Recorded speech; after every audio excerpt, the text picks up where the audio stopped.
The Addiction Podcast, Point of No Return. Dr. Drum, thank you for being with us today and, helping to shed more light on the, the marijuana issue that seems to, I don't know if it's being ignored by people, but it sure doesn't seem to be getting the coverage it needs to get. Before I get into some of the questions that you sent me, how did you get involved in this area? Well, again, I'm a pharmacist. Been a pharmacist since 1986, where I received my doctorate from UC San Francisco. And we were, made knowledgeable of the drugs that have been approved by the FDA and how they get approved. So very knowledgeable of that whole process. Also became involved as a result of a personal tragedy in my family. My sister was murdered by a marijuana impaired driver. And I started seeing how our system is not set up to address that. We can address alcohol and driving, but not marijuana in driving. And unfortunately, it's only gotten a lot worse. When you say it's not addressed, does that mean it wasn't considered like a DUI, like it wasn't prosecuted like a DUI? Is that what you mean? Correct. Okay. Yep. Yeah. In fact, the DA did not even want to charge for a DUI. The guy was looking at a 19-year sentence. He had multiple DUIs under the influence of marijuana in the past, and the judge threw out the marijuana evidence completely. The marijuana found in the car, the marijuana blood level. He was looking at a 19-year sentence, and he ended up getting 4.5 and only spending 2 years in jail for murdering my sister. I'm sorry. I'm sorry for the loss of your sister, and that's just wrong. She was a nurse driving to work. So not okay. So you had several things that you specifically wanted to make sure we cover in this interview. I think the one thing is, I really think that people, the bulk of our listeners, and I know that this sounds like something that we should know, they should know, but we've said it over and over again, that the marijuana of today is not the marijuana that maybe some of us experimented with back in the 70s, or our parents experimented with it. And I think that that's it's a message that we just have to keep repeating. We've been saying this over and over. Again, once they got the fraud of medical marijuana in 1996 in California, they quickly recognized that they could not continue to addict people at that low concentration of THC that they had even back then, which was around 5%. Back in the 60s and 70s, it was 0.5 to 2% THC. And so by the 90s, they had, made the plants up to, they doubled it up to about 5%. Now, vape pens are up to 99% THC. You can't sell, there's no products under 20% in California being sold. And this is a study that had come out. So this is just reality. The FDA approved maximum dose of Delta 9 THC, which was FDA approved back in 1985, was 10 milligrams, and that they now call a serving size. That's the maximum FDA approved dose. They put over 100 milligrams in a cookie. In the state of California, you can have 2,000 milligrams in a brownie. That's a medical product that's allowed in the state of California, up to a maximum of 2,000 milligrams of THC in an edible. Now, not to put you on the spot, but just as a frame of reference, when you say 2,000 milligrams, what would be the equivalent of that if you were drinking alcohol? Do you know? I can't even, no, there's no equivalence. Again, and this is another false dichotomy that people want to equate marijuana or THC to alcohol. You can't do it.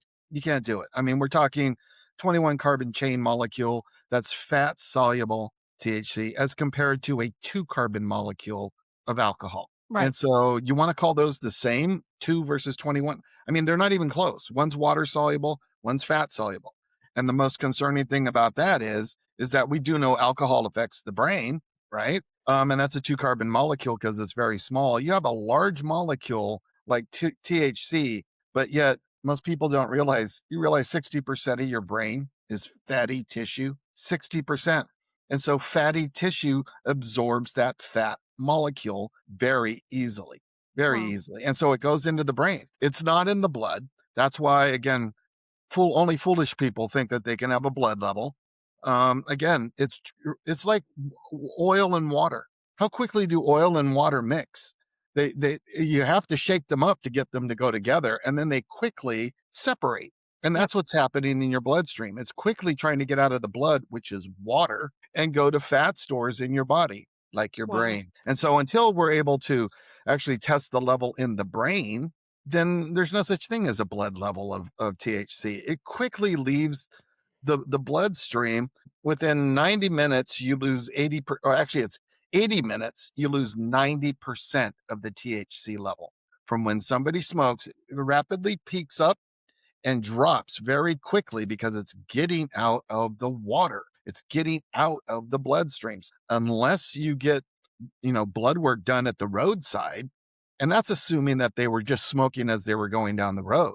Right. So again, these people some of them are, Yeah. so, it's even more dangerous. But the reality is I did a study and it takes 2 hours to draw blood.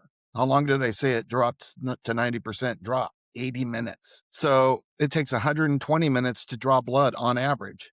In a case in which somebody's been either injured or dead, because there's a lot more mayhem in those cases as compared to somebody just weaving down the road.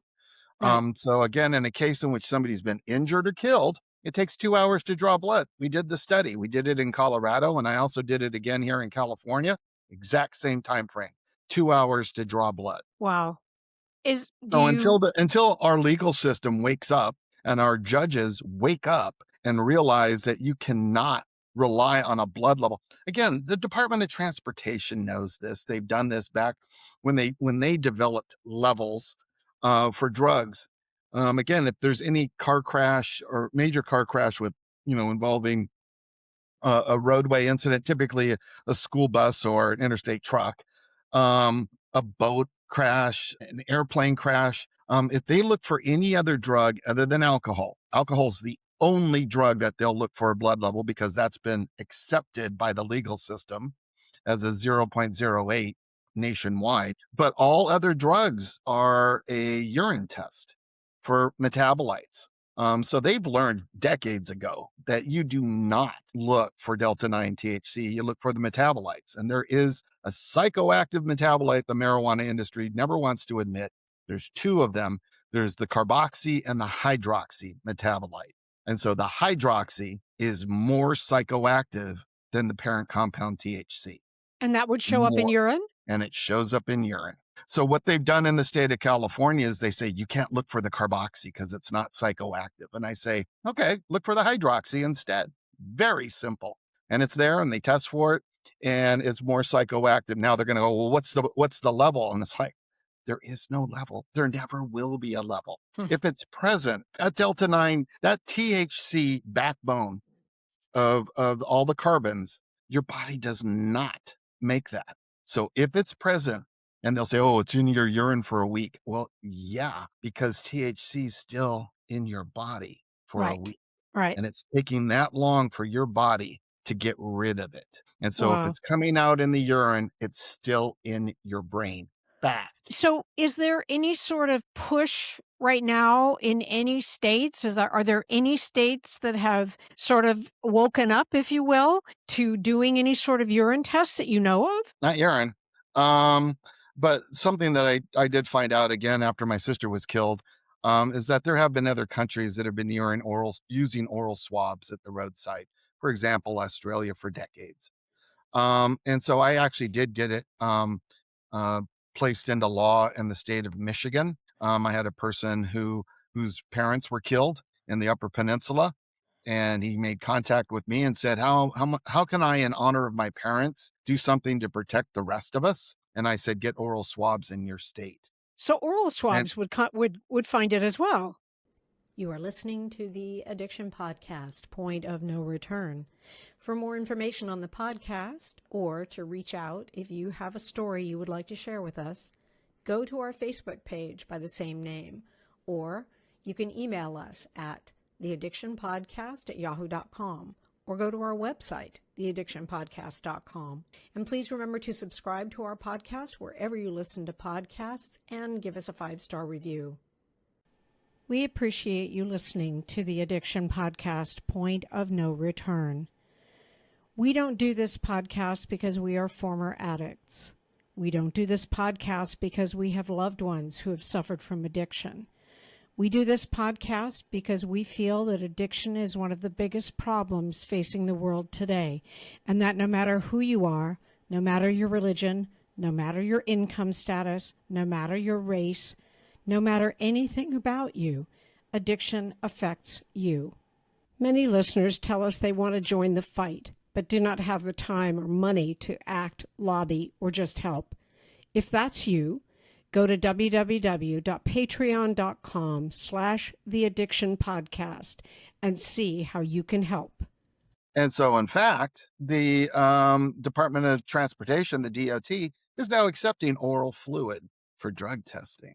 How about that? And so About time. finally, but it's taking time because now they're waiting on trying to approve the labs to do the oral fluid. But they've recognized, again, it's urine or oral fluid. Those are your two options for Right. anything other than alcohol. So if you're looking for LSD or, an opiate, a benzodiazepine, it's urine or now oral fluid. Well, Why okay. aren't all states doing this? Why aren't Yeah. all states doing this? That's what I'm thinking. And And I've I'm tried in the state of California, the marijuana industry owns Sacramento, so they will not let that happen. I was on a 3-year task force, which said, let's do oral swabs. Let's start doing roadside testing. Marijuana industry will not let that happen. yeah. Well, that's because of the money. We know that. Well, it's because of the truth, the facts that would come out that, we're now having, if you combine marijuana and marijuana in combination with other products, typically alcohol, that's more than alcohol alone in causing fatalities. Yep. Wow. So recently there was a change in how marijuana was categorized. Like it was a controlled substance. Still is. It's a 1 or a 3. Where It's a is it 1. now? Federally, it's a 1. Okay. As a CS1, so let's go through the differences of what's the difference between a CS1. There's 5 controlled substance classes, 1 through 5. CS1 substances have no medical indication and have the highest addiction potential, both psychoactive and physical. So those are CS1 substances. So what are CS1 substances? Marijuana, heroin, LSD, ecstasy, methaqualone, peyote. Those are the types of drugs then that are CS1 substances. So marijuana is still a federally CS1 substance. And as such, unless it's being done in a scientific setting, a medical scientific setting, I as a pharmacist cannot touch marijuana. Okay, so a CS1 substance is not in your pharmacies. Okay. So they've been put in, I call them what they appropriately are, I think, drug dens. They're not dispensaries. I find it highly offensive that they would call it a dispensary. More like a pill mill, except they're not pills. And so it's a drug den is what it is that they're able to sell these products in. Because again, a pharmacy cannot take in CS1 substances unless it's in an investigational protocol. And so that's the CS1 substance. The CS2 substance then are drugs. You cannot get a refill. And so when the provider gives you a prescription for it, there's no refills allowed. And so these drugs have the highest potential for physical and psychological abuse and are addictive, but they have a medical indication. That's the key difference between a 1 and a 2. And actually between a 1 and anything else, any of the other 5s, it has to have a medical indication. Marijuana doesn't. There's no FDA approved medical indication. There's a lot of hyperbole and claims, but there's no scientifically proven FDA approved indication for marijuana. Marijuana is a whole host of cannabinoids together in a plant. Okay. So it's over 100 cannabinoids, 100 active ingredients. Delta 9 THC and CBD have medical indications. That's not marijuana. Those are the active substances in marijuana. So medical marijuana is an oxymoron. It is. Is that the right word? It is. Absolutely. Yeah. Absolutely. It's a con. There is no medical indication for any cannabis, marijuana, whatever name they want to change it to now, um, there's no FDA approved indication for any of them. There are for those two cannabinoids that are in marijuana. CBD was approved in 2018 for very, very, very, how many varies do you want? Rare seizure syndromes. Okay. And that's it. It's not approved for anything else. And then you have THC, which was approved back in 1985 as dronabinol, also known as Marinol. We don't use it. I used it. I was an oncology pharmacist. I used it in cancer patients. First patient I gave it to was an older woman, was receiving chemo, and we gave her 2.5 milligrams, 2.5 milligrams, not 10, two and a Mhm. half. And Mhm. I believe the nurse repeated it within 4 hours because that's what was allowed. So the person was seeing dancing pink elephants on the wall. And that's a warning in the package insert. You can hallucinate. And we know it's a hallucinogen. Yep. Marijuana is a Yep. hallucinogen. Delta 9 THC is a hallucinogen. And so this person was hallucinating. And she said, I'd rather throw up all night than to feel like that. Yep. And that was my first patient I ever tried it in back in 1986. And we quickly learned that you only gave it to somebody that had used marijuana in the past because they knew then what to expect. Right. And anybody else, we would say, look, we'll try a low dose in you to see if it'll work. It's it's not even approved by as an option as an what we call antiemetic or something that's going to stop you from having nausea and vomiting. It's on the list. It's way down. It's at the bottom. It's like if everything else fails, then you can consider dronabinol. That's how low it is on the use. We've gotten so many more good antiemetics since the 1990s and even into the 2000s with very low side effect profile, especially as compared to THC. And so Right. the reality is, so that's your CS2s that we went to. Again, these are drugs that don't have refills. So hydromorphone or dilaudid, methadone, meperidine or Demerol, morphine, cocaine is a CS2, oxycodone or OxyContin is a CS2, fentanyl, and Vicodin is a CS2. Cocaine you can get a prescription for? Absolutely. In fact, I've dispensed it a lot, especially in emergency rooms. One of the best drugs that causes vasoconstriction very well. And when somebody busts their nose and has really bad bleeding out of their nose, we apply cocaine there. And it causes vasoconstriction and stops the bleeding. So I've dispensed a lot of it into the emergency room. Again, I'm a hospital pharmacist. I'm not your Rexall, Mm, outpatient pharmacist. And understood. But I had no um, idea. Anyway. so yeah, cocaine is a CS2. It has a medical indication. It causes major vasoconstriction as compared to other drugs with so that's a CS2. CS3s allow you to have 5 refills within 6 months. So these are drugs like ketamine, anabolic steroids, testosterone, Tylenol with codeine. So long as the amount of codeine is under 90 milligrams, it's a CS3. That's where they fraudulently want to place marijuana. They don't even want to put it in a CS2 because remember what I told you, there's no refills on a CS2. You Right. have to get a prescription every time. So they don't want to do that. In fact, they wanted to move it out of the controlled substance status completely, which is an absolute joke because it meets the criteria that it's an addictive substance and you go through withdrawals, both physical and psychological withdrawals, which is what controlled substances are. So those are your CS3s. Buprenorphine's also in there, which is Suboxone, which is the agent we use when we're trying to get people off of opiates. So those are your CS3s. CS4s then are your benzodiazepines and your sedatives. So these are the drugs like Xanax, Klonopin, Ativan, Librium, Valium. Those are the drugs. Ambien. Again, drugs that people use to go to sleep. Addictive, not as addictive as a CS3. So as you move down in the controlled substance status, you're moving down in the addiction potential. Again, Hmm. as I mentioned, there are CS5s.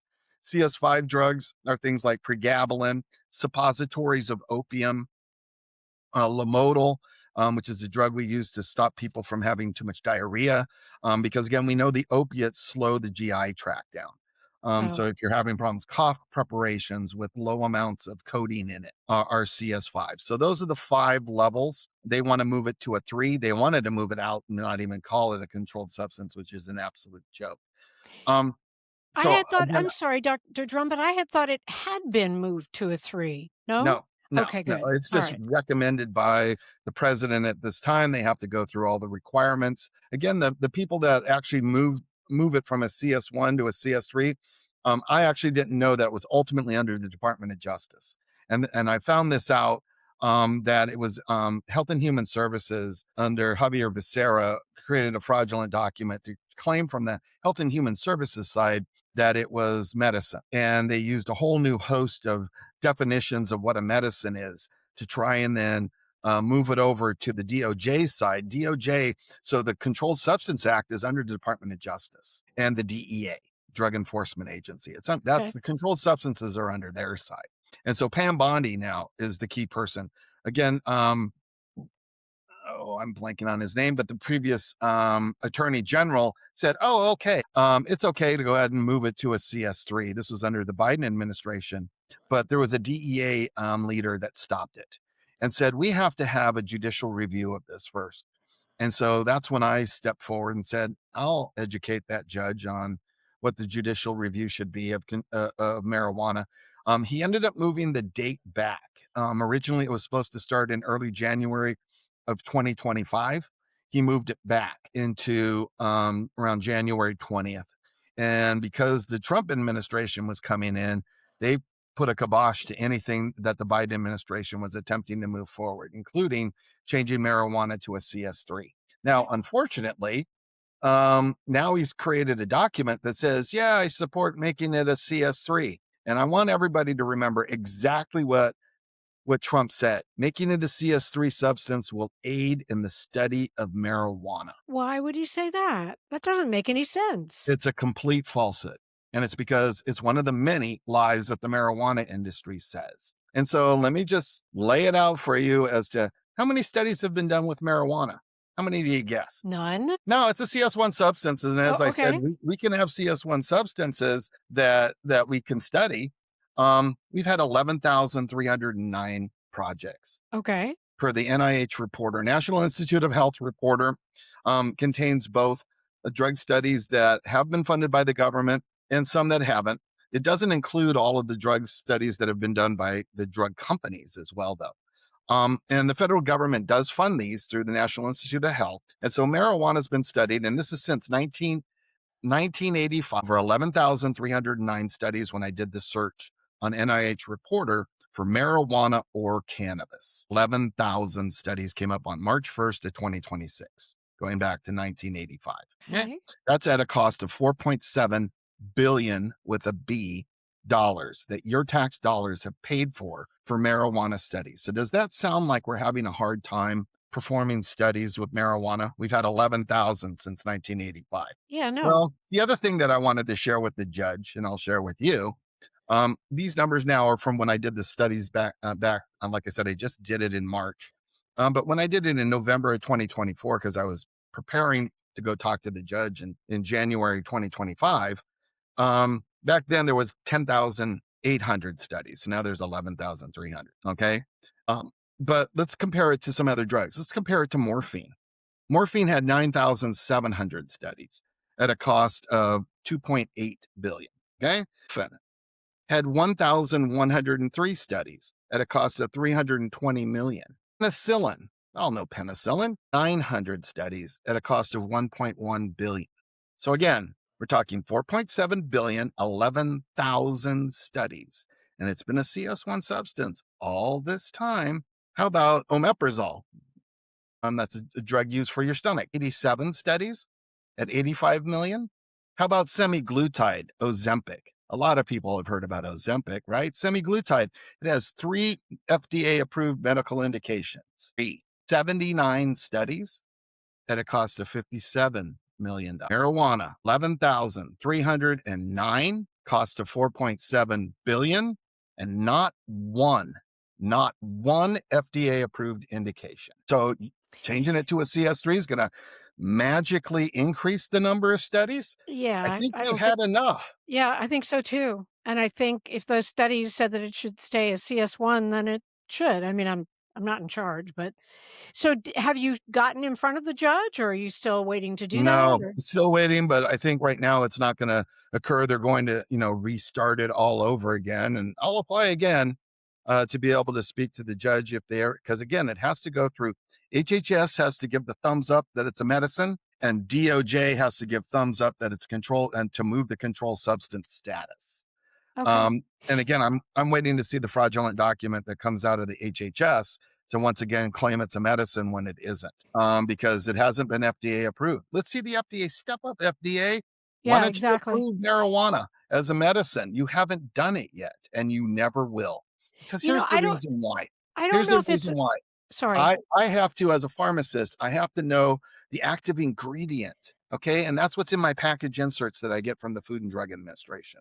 Okay. So those active ingredients, they tell me what is it? What's it look like? What's the structure? How is it absorbed? How is it cleared by the body? Does it have drug-drug interactions? All of those things are in that package insert, okay, from the FDA.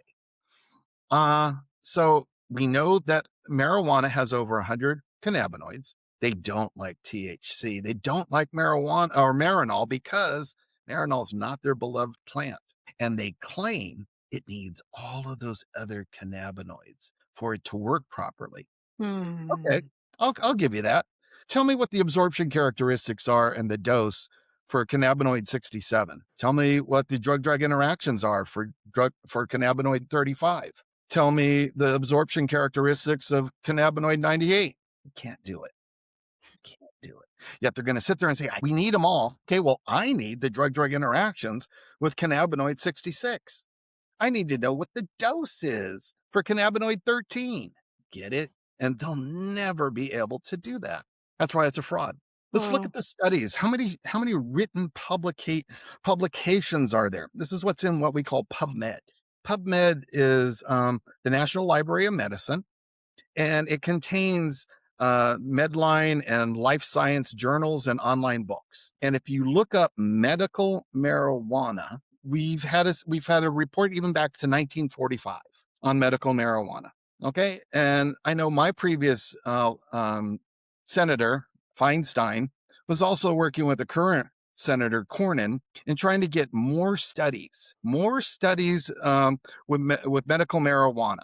And so what they did was they said, okay, well, the hang up is with the Mississippi lab. That's where we get the national marijuana from to perform studies, because it's going to be all 1 THC content.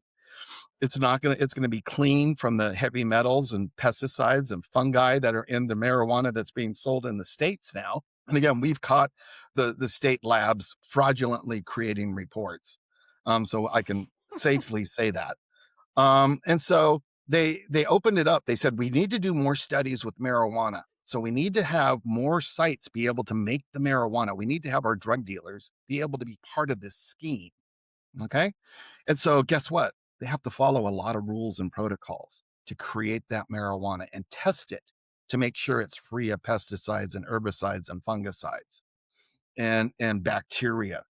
And so guess what? Guess how many companies raised their hand and are making it? Yeah, there you go. Yeah, because that's too difficult.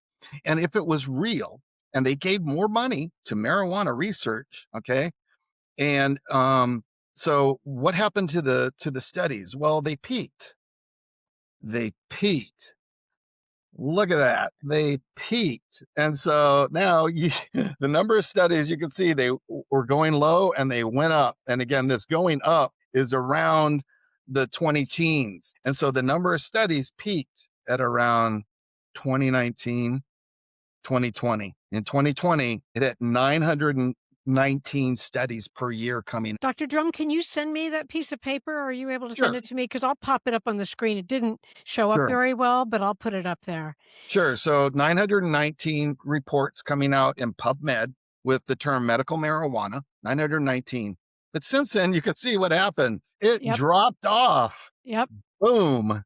Yep. Now, again, this is the most recent year. So again, it's not going to show that many, but look at that. This is when they funded for more sites to make the marijuana. And Wow.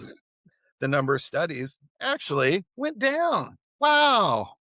Why did that happen? Because the studies now have been showing a lot of problems. And the marijuana industry is not willing to fund it because they keep coming up with a lot of problems. In fact, as we know, it's causing psychoses and schizophrenia, right? We know that. And what I would challenge you to do is, while you're watching TV, I'm sure you've heard this term before, Cobenfy, Rexulti. Rexulti, yes. Yeah.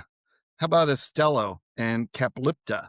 These are new Caplipta. drugs. These are new drugs that are out on the market now, that there's ads on TV. And so the first two are drugs used, Rexulti is used for schizophrenia, and Abilify is used for psychoses. Cobenfy is also used, again, for psychotropic effects for schizophrenia. Why do you think the drug company's making big bucks off of these drugs now?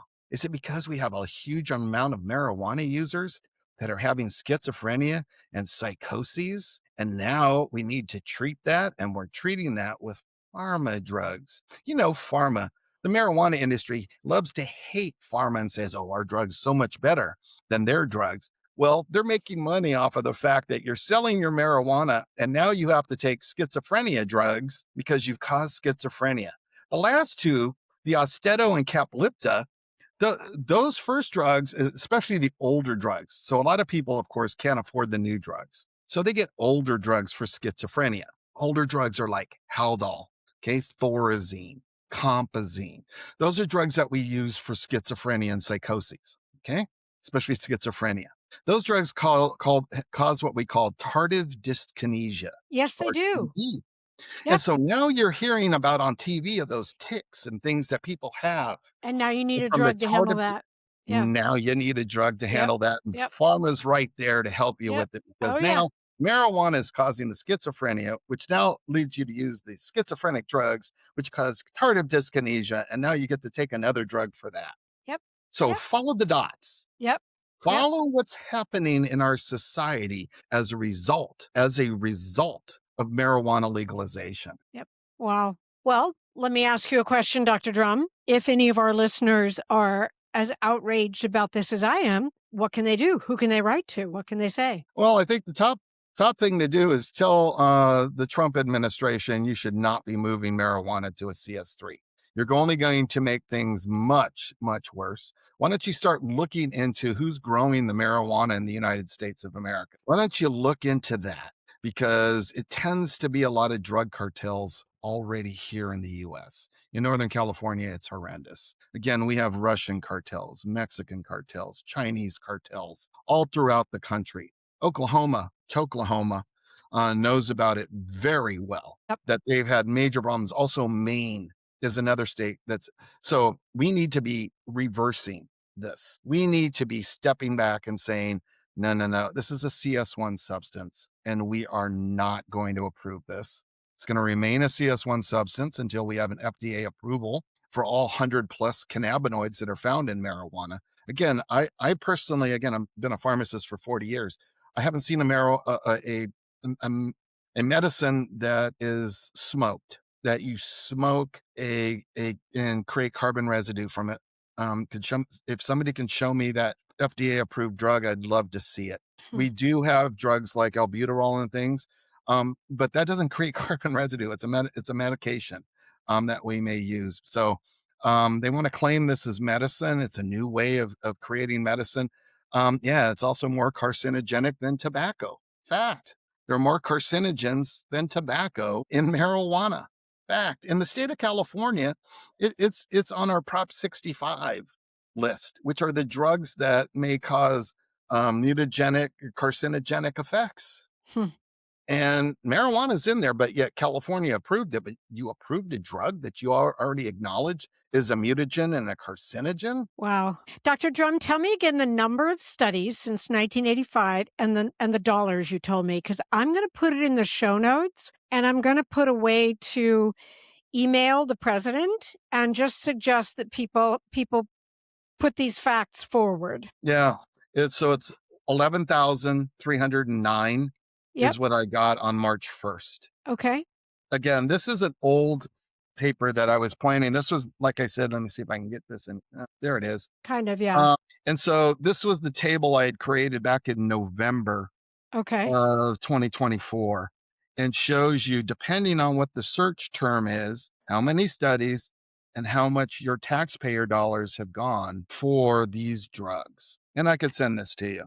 But again, perfect. down here at the bottom is semaglutide. with a whopping 79 studies and a cost of $57 million. Now, again, these are the studies that are done by the federal government. Okay, typically not the ones done by the drug company. So the Right. drug companies have done other studies as well, in addition to that 57 million Right. before semaglutide made it to market. But those are the ones that our government is paid for, not and we've paid 4.7 billion dollars Okay. for these studies on marijuana since 1985, and not one FDA approved indication for marijuana or cannabis. Not one. Okay. I'm Never writing will that be. down. Again, we're not going to have a substance that has over 100 active ingredients. I need to know what's the absorption characteristics, the pharmacokinetics, the elimination, the metabolism, the distribution. I need to see that the studies were done appropriately. So there's some concerning things that I know that he was just removed, but he had helped push through to say, we only need one study that shows efficacy. They used to have at least two, which is Hmm. very concerning. Yeah. Yeah. Um, Yeah. because now they're going to slide one slimy study through that might show efficacy. Unfortunately, they tried that recently with a group out of Santa Cruz, which I know here in California is not is a very drug friendly community, in which they tried to slide a drug through for PTSD. That is a known hallucinogenic substance. And the FDA wisely said, not only did you not admit that you have a financial interest in it, you the study people, but you actually told the participants to not report adverse effects. Um, Ooh. yeah, and so adverse effects like depression, suicidal ideation, unfortunately, those people that were in the study came forward to the FDA and told them that, and Oh, said they were good. telling us not to approve this, not Wow. to admit these things, and they Wow. didn't document these. And again, these drugs then didn't make it. These are again psychedelic drugs that they're attempting to get onto the market. It's just exploded since they saw how they were able to do it with marijuana. Again, marijuana is approved by the public. It's not Yep. approved by Yep. medicine. Yep. And so, since when did we start approving drugs by the public? Well, since marijuana. Yep. And they're trying now to do it with other drugs. And that was a great success, wasn't it? In the Mm. state of Oregon, they've had to now backtrack when they started legalizing more drugs, LSD, heroin, everything else up there in the state of Oregon. They had to backtrack that because, ecstasy, everything that they were now allowing was causing major problems Wow. there in the state. And they've had to backtrack that. Dr. Drum, thank you for talking to us today. I'm gonna put this in the show notes, and will you keep us posted? Can we have you back on again as you Sure. proceed with briefing DOJ or the judges or whoever you get in front of? Because Right. I think it's something that if our listeners are not interested in it, they need to be, and hopefully more of them will be. I understand it's maybe a little bit unfortunate for people who just really feel like they need their marijuana and it's not as bad as it was in the 70s, but the facts of the matter are what they are. And it causes psychosis and it causes people to commit horrific crimes. And it needs to not be less regulated. If anything, it needs to be way more regulated. Yeah, just follow the dots. Follow the Yep. dots is what's happening. Look at the advertisements that are now on TV for drugs used to treat schizophrenia and psychoses and the tardive dyskinesia that those drugs cause. Let's look at the Uvalde murderer, that he was a marijuana user. The Marjorie Stoneham Douglas shooter said in the courtroom, marijuana ruined my life. You had the 4th of July shooter that was a marijuana user. You had the dancing grandma guy that was driving down the road that ran them over in Waukesha, was a marijuana user. The Paris bombers, the Boston bombers, all of these people, just follow the dots. Yep. It's blatantly obvious. There's Ross Granger's written a book called The Attacker Smoked Cannabis. Ross Granger, Attacker Smoked Cannabis. And these are cases of stabbings and killings in the United Kingdom and Ireland as a result of these people using cannabis. It's very obvious what's Right. happening. Anytime we see stabbings, anytime we see these mass shootings, again, we've had people legislators being shot. Yep. Right? Gabrielle Yep. Giffords was shot by a marijuana user. You'd think that would wake them up. Nancy Pelosi's husband was hit over the head by a hammer by a marijuana user. Steve Scalise There were 5 people shot. James Hodgkins was a marijuana user. Okay, Wow. it's blatantly Thomas Crooks, who shot at President Trump, was a marijuana user. And the interesting thing about that case, the Allegheny County would not run for THC. I Did not remember. run the test for THC. Yep, I Ran remember it hearing that. for Yep. 11 out of the other substances, but not THC. Yet Wow. on their page, they widely say, well, we've tested over 6,000 cases of drug cases, and the most common substance were THC, opiates, fentanyl. You're sitting there going, then why didn't you test for THC and Thomas Crooks, who you guys conveniently burned and got rid of the substances and the blood, the urine, and hair within a year? You Yep. got rid of that. Yep. I mean, this is reality, folks. Yep. Thank you, Dr. Drum. Thank you for taking the time. I appreciate you. I appreciate you finding the good fight, and I'll see if I can get some of our listeners to help. All right. Very good. Thank you. My name is Amy Newman with Newman Intervention and Recovery Solutions. Bobby and I have spent years helping people with getting sober and staying sober. And we know one of the hardest parts about it can be after treatment. That's when real life hits and support can feel very far away. So we created the Sober Support app. It gives you daily check-ins, encouragements, and a structure to help you stay on track. It's simple, private, and designed to keep you connected to recovery every single day. To find the app, go to studio.com and type in Sober Support.